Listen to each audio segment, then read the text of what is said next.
So yeah, Cash sent the news in the group chat last night. I think I was just getting out the shower and stuff like that, and I had seen it.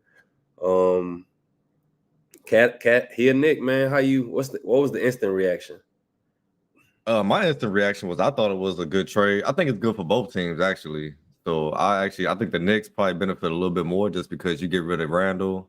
Just because it seems like he wasn't really meshing well with the team to begin with. Right. Then you get Cat out there who helps with your bigs rotation because you just lost Hardenstein. Mitchell Robinson is hurt, so we don't know what he's gonna look like. So you get Cat in there who can stretch the floor, shoot the three, and he's a decent defender. So I mean, I think he's gonna help out a lot. And then unfortunately, we didn't get to see the full Nova Knicks team get a game, man. So you kind of feel sorry for DiVincenzo, but I think they clearly trying to make a championship push. So you can't be mad at the move. Yeah, I saw it. I thought about Minnesota first, kind of in the aspect of we officially in the Anthony Edwards era. I mean, it was already that for sure.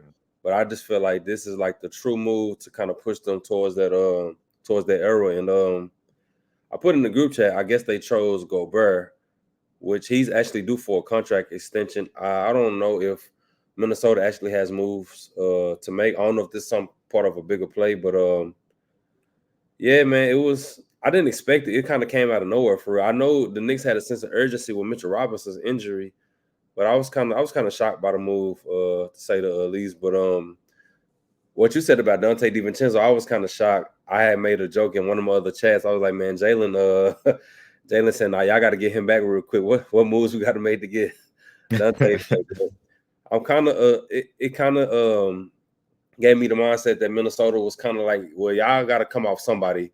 Y'all not finna keep all of those guys over. I guess Dante was the one that Mhm. New York had to come off, and he's on a favorable contract too. So that kind of Yeah, it's like 11 million he's making. So I mean, it's not too bad. I think it's good for both teams. I think obviously Minnesota chose Gobert, right. which you kind of had to because you invested so much draft picks and players to acquire him a couple seasons ago. So you kind of had to stick with him, let him at least finish out the contract, and probably still re-sign him. Um, it's interesting to see how that's going to affect Nas Reed and like will he become a starter? Does he do they even keep Julius Randle or how that's going to affect the lineup? Because I think if I'm them, I want to keep Nas Reed coming off my bench because he's such a spark off the bench. And the only other player you got coming off the bench right now is pretty much a rookie. You depending on being good, so I don't really know if I would trust in that. So it's gonna be interesting to see what they do with Randall's contract. If they gonna keep him and try him out, trade him by the trade deadline. I want to see how they play it. Because if you Julius Randle, you don't go to the Timberwolves without an extension in the works, right? I mean, it depends. If Minnesota decide to roll the dice and just go with it, then maybe. I mean, we've seen it happen before with teams, get a player on an expiring contract and just roll the dice and then kind of lose out on it. But we've also seen teams going with a kind of agreement that yeah they're gonna sign this extension. So I don't really know. Like, I guess we got to see how Julius Randle is feeling. Like, I'm pretty sure the trade kind of shocked him because they said he was just doing like a charity event 2 days before in New York for the kids and stuff. So I think he was already invested, thinking he was going to be a Knick. So he probably still trying to process it and figure it out himself. So I Yeah, guess we'll see probably in the next coming weeks what's going to happen with that. yeah. I'm thinking about the Knicks payroll. They got to be a luxury team for sure. I don't know where they at as far as the aprons go. I got to kind of look at those numbers. But you sign Ananobi, you get Jalen Brunson on the discount.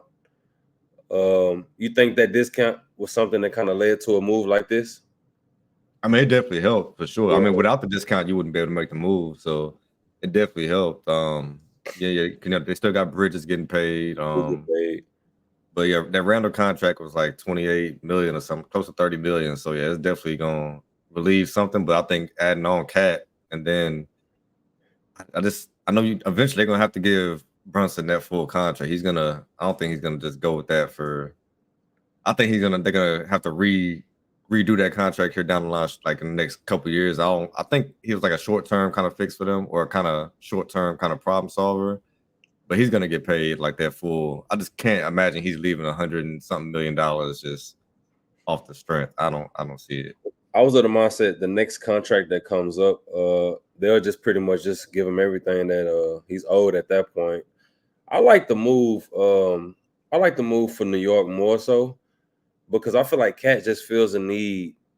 he can stretch the floor when guys like Miles, Jalen Brunson, when they're going into the lane, it's like he doesn't clog the lane up. We all know he's one of the best shooters in the league. I feel like this is a good move. I feel like it's kind of resemblance of like when Porzingis went to Boston, because it's like Yeah. I don't think he's not. I don't think he's like a unicorn like Kristaps Porzingis because of like the rim protection ability. But I just feel like from like purely like stretching the floor, I just feel like he's gonna make all the difference in the world. I feel like this could really be the move to put them over the top, and I'm pretty sure we'll talk about them in the second in the next vid when we do our ceilings. I'm pretty sure some things have changed a little bit.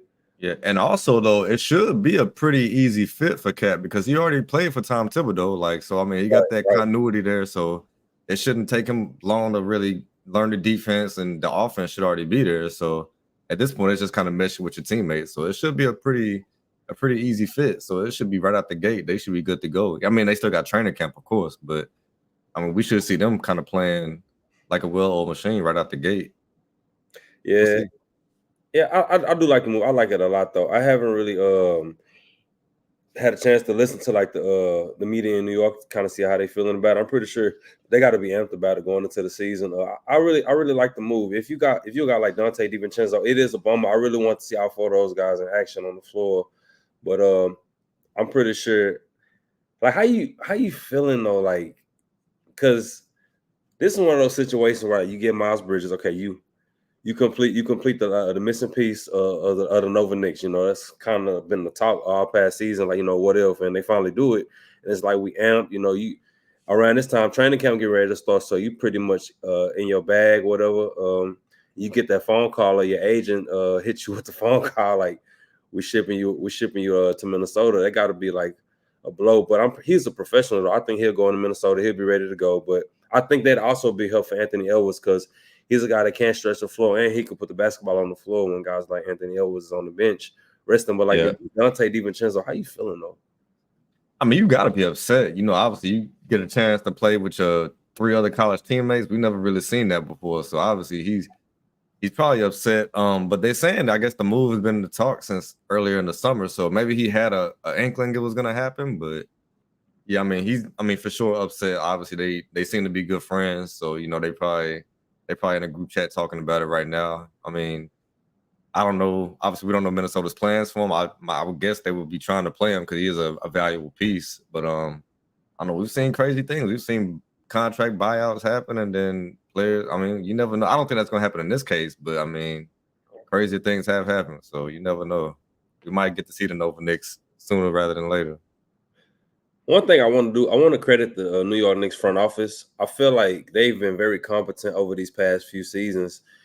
Their trajectory is just steadily going up. They're trending in the right direction. Definitely like acquiring guys. Like it started with like Julius Randle, RJ Barrett. Those weren't the pieces that kind of just sprung off the success, but those were like just certain moves. You could tell they was trying to gear towards the right direction and taking a chance. They took a chance on Jalen Brunson because everybody thought it was kind of an overpay and end up being an underpay because he's the things he's done under that current deal is all-star, like superstar in New York. Like once you're a superstar, like in a place like New York, who's fiending for a star in basketball, it's like you're under a different microscope at that point. And they go out and get a Josh Hart. They had got a DiVincenzo. They already had Randall, and now you trade DiVincenzo. You go get Cat. You go steal Anunoby in the trade deadline. Well, not the trade deadline, but you go get Anunoby in trades last year.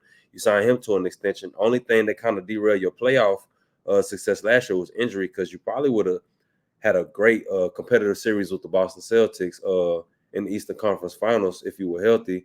I feel like World Wide West and Leon Rose.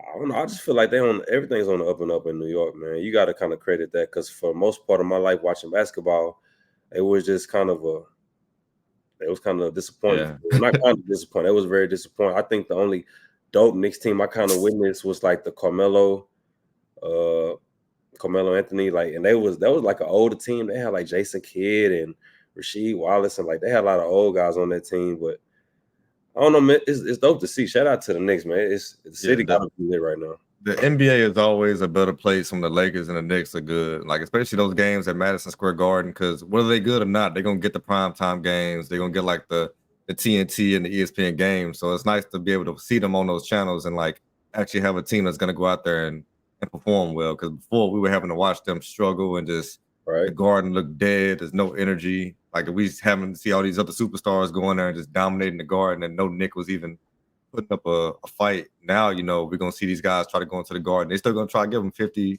40 points, but then the Knicks also going to have players that can combat that and actually give us a competitive ball game. So it's always a better place. It's always good when the NBA got the Knicks and the Lakers on the up. So this is definitely good.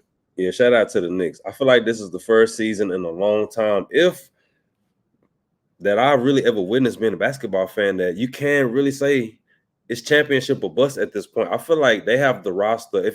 If everybody's healthy, I feel like they definitely can compete or win a championship this upcoming season. I don't see why they wouldn't be able to. They got the superstar. I feel like he has the perfect supporting cast. He got great defenders, Miles Bridges, OG Anunoby. He got stretch four now, and Karl Anthony Towns. Like the table is set. I feel like New York now, it's pretty much our time now. See what y'all do, but shout out to y'all, man. That's dope.